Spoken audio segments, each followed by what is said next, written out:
Now coming on to the nerves of the pelvis. The nerves of the pelvis are conveniently divided into sensory and motor nerves. The sensory nerves are those which are supplying the information from the brain to the affected organ and from the affected organ to the brain.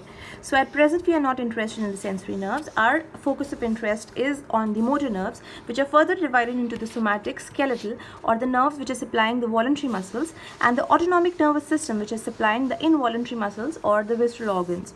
So the somatic nerves are further divided in the pelvis, are further divided into the lumbar nerves and the sacral nerves. So one by one we would come to each nerve, its course, and the major organs are the affected organs that they supply.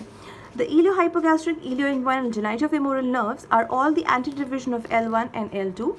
The iliohypogastric and ilioinguinal nerve, they almost run parallel to each other, and they also exit almost parallel to each other. So first of all, looking at the iliohypogastric and ilioinguinal nerve, this is a two-dimensional diagram to show the course of the nerves in the pelvis. So what we can see here is that this is the ilioinguinal and the iliohypogastric and the ilioinguinal nerves, which are coming from the lumbar area and running parallel to the psoas muscle initially, and then later running parallel to the iliac crest. These nerves have to enter the anterior abdominal wall. Both these nerves have to enter the anterior abdominal wall close to the inguinal ligament. So how do they do that? These nerves pierces the transversus abdominis, and then run above the iliac crest between the transversus abdominis and the internal oblique muscle. And then the iliohypogastric nerve gives branches, the sensory branches, to the lateral hip. Further, the iliohypogastric nerve exits through the aponeurosis of the external oblique muscle above the external inguinal ring. So above the external inguinal ring in the anterior abdominal wall, the iliohypogastric nerve exits above the inguinal ring, and then it supplies the inguinal region, that is the hypogastric region. Whereas the ilioinguinal nerve, this also runs initially parallel to the iliohypogastric nerve. It pierces the the fascia transversalis abdominis and runs between the transversus abdominis and the internal oblique muscle. Both these nerves are motor to the internal oblique muscle and the transversus abdominis muscle. But the ilioinguinal nerve, in its course in the anterior abdominal wall, becomes a part of the external ring of the inguinal canal. It is not a content of the inguinal canal, but it passes out of the external ring to supply the skin over the pubic symphysis and the lateral aspect of the labia majora. The skin over the lateral aspect of the labia majora and the skin over the pubic symphysis. So this was about the iliohypogastric and ilioinguinal nerves. Coming to the genitofemoral nerve. The genitofemoral nerve is very easily seen in the pelvis, running over the lateral border of the psoas major. This nerve further divides into the genital branch and the femoral branch. The femoral branch is pure sensory. And it supplies the skin below the inguinal ligament. Whereas the genital branch, it runs in the inguinal canal along with the round ligament, and it is sensory to the mons pubis and to the labia majora, the anterior part of the labia majora. Whereas in males, it also leads to the cremasteric reflex. This was about the ilioinguinal, the iliohypogastric, ilioinguinal, and the genitofemoral nerve. The third nerve, which is the largest nerve of the lumbar nerves, is the femoral nerve. So the femoral nerve, talking about the femoral nerve, it runs in the groove. Basically, it runs in the groove between the psoas muscle and the iliacus muscle. And in order to expose it at a point at the center of the common iliac artery with the anterior abdominal wall, retraction of the psoas muscle caudally after cutting through the iliacus fascia would reveal the femoral nerve, because it travels beneath the femoral nerve in the groove between the psoas major and the iliacus. Further, the femoral nerve, the major action of the femoral nerve is motor to the extensors of the knee. So any injury to the femoral nerve would lead to the weakness or difficulty in the extensions of the knee, whereas for the sensory component, above the knee at the anterior aspect of the thigh, it is a sensory. So these are the dermatomes of the femoral nerve. Coming on to the obturator nerve, which is our fifth lumbar nerve. both the femoral and the obturator nerves are having the nerve root value L2, 3 and 4. The obturator nerve is of our interest to the gynecologist and the pelvic surgeon because it used to form the caudal limit of the lymph node dissection, as beneath it are the vascular structures, that is the obturator vessels which can be injured. So earlier it was the caudal limit of the pelvic lymph node dissection, although not now. So the course of the obturator nerve is, it lies beneath the psoas muscle and then it enters into the pelvis by crossing behind the bifurcation of the internal iliac vessels, internal and the external iliac vessels, that is the common iliac vessels, between the bifurcation of the common iliac vessels to enter inside the pelvis. At this stage, it lies deep to the linea terminalis. Now, what is linea terminalis? Linea terminalis is the pelvic brim which separates the true pelvis from the false pelvis. So, the obturator nerve lies close to the lateral pelvic wall, running little deep to the linea terminalis or the pelvic wall, and it enters the pelvis by passing posterior to the bifurcation of the common iliac vessels. Then it later enters into the obturator foramen to supply the nerves, to supply the muscles of the leg. So basically the obturator nerve supplies the adductors of the thigh, and any injury of the obturator nerve can lead to the difficulty in adduction of the thigh. It also has a small patch, a small area over the medial aspect of the thigh, which is sensory. The last nerve, which although is a small nerve but it causes a mononeuropathy called as neuralgia parasthetica, is the lateral femoral cutaneous nerve. The lateral femoral cutaneous nerve is important because it causes a mononeuropathy once it is either irritated or it is injured over the lateral and the anterior aspect of the thigh. So let us quickly revise the dermatomal distribution of all the lumbar nerves. The lateral femoral cutaneous nerve is L2 and L3. So coming on to the dermatomal distribution of the lumbar nerves, we have a diagram to show that. So the lumbar nerves, the initial three lumbar nerves that we talked about, the ilioinguinal, iliohypogastric and the genitofemoral nerves. Here, as we can see, L1 and L2, the iliohypogastric nerve supplies the iliohypogastric nerve supplies the skin over the hypogastric area, that is the inguinal area, whereas the ilioinguinal nerve supplies the skin near the pubic symphysis and the anterior surface of the labia majora, whereas the femoral branch of the genitofemoral nerve supplies below the inguinal ligament. So L1 and L2.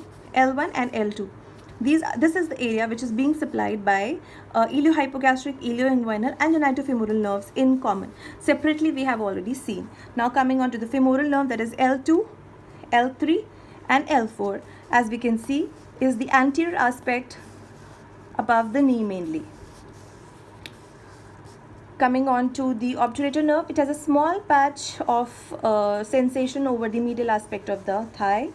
And then the lateral femoral cutaneous nerve, which is the L2 and the L3, it has the sensory dermatome for this nerve is the lateral aspect of the anterior part of the thigh. So this was about the lumbar nerves. Now coming on to our major nerves of interest in the pelvis are the sacral nerves. The biggest nerve in the human body is the sciatic nerve, which is formed by the L4, L5, S1, 2, 3 nerve root. Then comes the pudendal nerve. Further, we'll be discussing the superior gluteal and inferior gluteal and the nerves to the various muscles like levator ani, quadratus femoris, and the nerves to the piriformis. But before that, we would have a look on one thing which I want to show is here. What we see that this is the ischial spine, which is dividing the iliac bone into greater sciatic and lesser sciatic foramina, whereas this muscle, that is the ischio-coccygeus muscle, also called as the coccygeus muscle, divides the notches into foraminas, forming the greater sciatic foramina and the lesser sciatic foramina. Below this coccygeus muscle lies the sacrospinous ligament, which is of importance, and we will be talking about it later.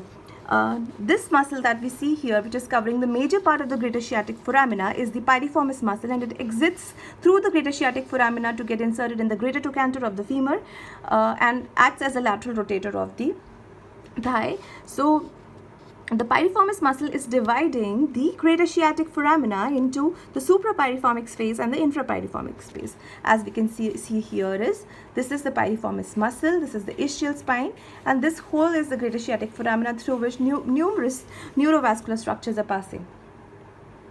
So this is the suprapiriformic space, and this is the infrapiriformic space, and this is the piriformis muscle. So what we can see here is that these are the sacral foramina through which the nerve roots are coming out, and this is the this is the lumbosacral trunk. This is the lumbosacral trunk which is coming to the anterior division of the L5 or sometimes the L4 also, to join the nerve roots S1, S2, S3 to form a band-like structure, a broad band-like structure, which is called the sciatic nerve. Here, further, by joining of the roots of the S2, S3 and S4, here is the formation of pudendal nerve. So this pudendal nerve lies medial to the sciatic nerve. As we can see, this is the ischial spine, lies medial to the sciatic nerve. Now further, if we elaborate this space, or we elaborate this space to clarify, what we see is this. So what we see here is that this is the piriformis muscle dividing into supra and the infrapiriformic space. Now let us see, this is the lumbosacral trunk which is joining the S1, S2, S3 nerve roots to form the sciatic nerve. This whole yellow band is the sciatic nerve. This is the ischial spine, and medial to it lies our pudendal nerve, which is formed by S2, S3 and S4. This is our pudendal nerve. So what are the structures that we can note which are passing through the superior part of the sciatic foramina and which are passing through the inferior part of the sciatic foramina? So the superior part helps or aids in the passage of only one structure, and that is the superior gluteal nerves and the vessels. The superior gluteal nerves and the vessels. Whereas the infrapiriformic part of the greater sciatic foramina helps in the passage of the sciatic nerve laterally. Medially is the pudendal nerve. Medially, here we see the pudendal nerve, then the internal pudendal vessels, then the inferior gluteal vessels, then is the nerve to the quadratus femoris, then the posterior cutaneous nerve of the thigh, and the inferior gluteal nerve. So these are the structures which are passing through the lower part of the greater sciatic foramina. Now what we can see here is, now we are focusing ourselves to the pudendal nerve. So this was the first part of the pudendal nerve, which is intrapelvic part or the endopelvic part, which lies in the pelvis. But once it has crossed the ischial spine, it turns back through the ischial spine in between two ligaments, that is the sacrospinous ligament and the sacrotuberous ligament. It passes to enter into the perineum by passing between the sacrotuberous ligament and the sacrospinous ligament anteriorly, such that it enters a canal which is called as the Alcock's canal or the pudendal canal, formed by the fascia of the obturator internus muscle over the ischiopubic rami. So this is the Alcock's canal. So what we can see here, this was the first part of the pudendal canal. This is the second part of the pudendal canal, pudendal nerve lying in the pudendal canal. And while it is exiting towards the perineum, it is the third part of the pudendal nerve, where it has already been divided into the dorsal nerve of the clitoris and the perineal nerve, supplying the perineum and the clitoris respectively. However, it has already given a branch before entry into the pudendal canal, which was the inferior rectal nerve. If you want to see the structure of the pudendal canal in a coronal section, so what we see here is, this is the obturator nerve, this is the levator rani, and this is the ischiorectal fossa in between the obturator muscle and the levator rani muscle. And here in the fascia obturator, and the obturator fascia, and in between the obturator fascia and the obturator muscle lies the pudendal canal. So along with the pudendal nerve, with its dorsal nerve of the clitoris and the perineal nerve component, also lies in the pudendal vessels also. The internal pudendal vessels also lie in the pudendal canal. So this was all about the pudendal nerve. Now coming on to the exposure of the sciatic nerve and the pudendal nerve, I've tried to make the way we see in laparoscopy. Somehow this is the way we see in laparoscopy while we are seeing. So What we can see here is this hole is the pelvic brim or the linea terminalis, at the anterior part of which we would usually like to do the pectopexy. This is the obturator canal, and this is the obturator nerve. So there are two approaches. The first approach is while we are going laterally by this is the psoas muscle and this is the iliacus.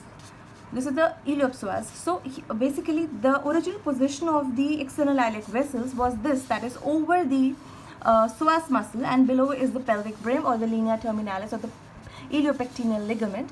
So basically what we have done is that we have separated the external iliac vessels medially. We have pulled these vessels medially so that we can expose this part of the deeper part of the deeper part of the lumbosacral area. So while we are doing this, we encounter the obturator nerve. Beneath the obturator nerve, around 1 centimeter beneath the obturator nerve, we find the lumbosacral trunk. So this lumbosacral trunk is running parallel to the linea terminalis or the pelvic brim.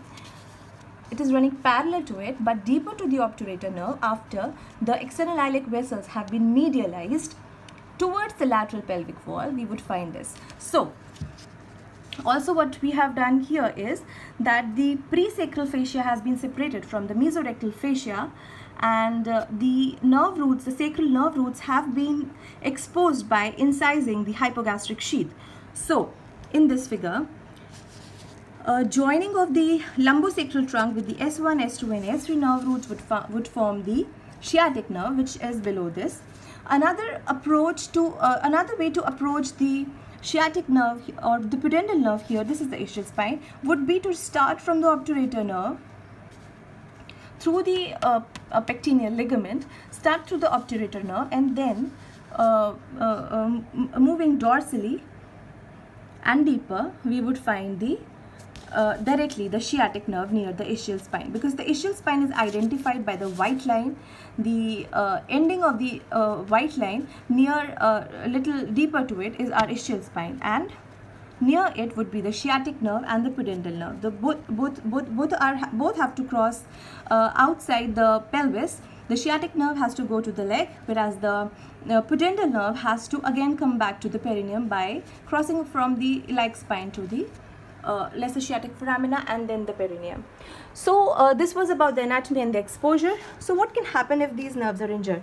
Basically, iliohypogastric, ilioinguinal, genitofemoral nerves are injured in cases of appendicectomy, herniorrhaphy, hernioplasty, mesh implantation, mesh fixation, or in cases where the trocar of the laparoscopic trocar is placed little laterally. Obturator nerve or femoral nerve is not injured usually, but the obturator nerve may be injured in pelvic lymphadenectomy or in cases of infiltration of the area with the endometriosis. Same is the case with the femoral nerve. In cases of endometriotic infiltration, it can be injured. Further, coming on to the sacral nerves, what we see here is that the symptoms that would be produced by the sacral nerves, the sciatic nerve, that we have to see is that sciatic nerve is formed by the L4, L5, S1, S2, S3 nerve roots. So it will involve back pain and the pain over the dorsal surface of the leg. This is we are seeing from the behind. So it will be associated with back pain and the gluteal pain, which will be radiating to the back of the thigh, the dorsal aspect of the thigh and the foot. But in cases only the sacral component, the sacral part of the sciatic nerve is involved, it will cause gluteal pain, buttock pain, which may or may not radiate to the dorsal surface of the leg. Coming on to the pudendal nerve is a source of perineal, perianal, vulval and coccygeal pain.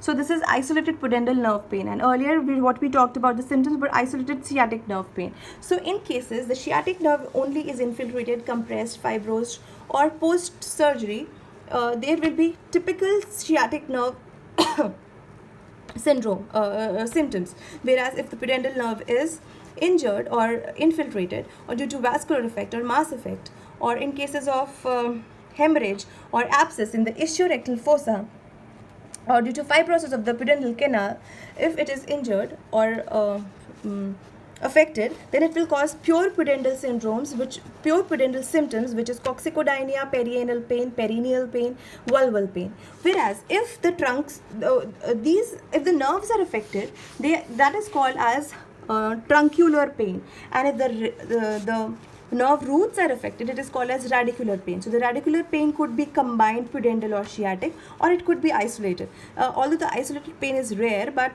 we should know that what is the supply and what is the action of each the nerve root. So if we see the L5 helps in dorsiflexion of the foot, whereas the S1 doesn't have any motor the S1 causes the plantar reflex. The L5 causes the dorsiflexion, whereas S1 causes the plantar flexion of the foot. S2 causes the outward rotation of the leg, and S3 and S4 together, they may cause hyperactivity of the bladder and the rectum. S3 in alone, it causes the plantar flexion of the great toe. S4 as such does not have any motor function. So this was about the radicular pain, or the radicular pain can be mixed pain. It could be isolated nerve root pain, or if we see the truncular pain, then it involves either the sciatic nerve, which is associated with gluteal pain, along with radiation to the dorsum of the leg, and pure pudendal pain.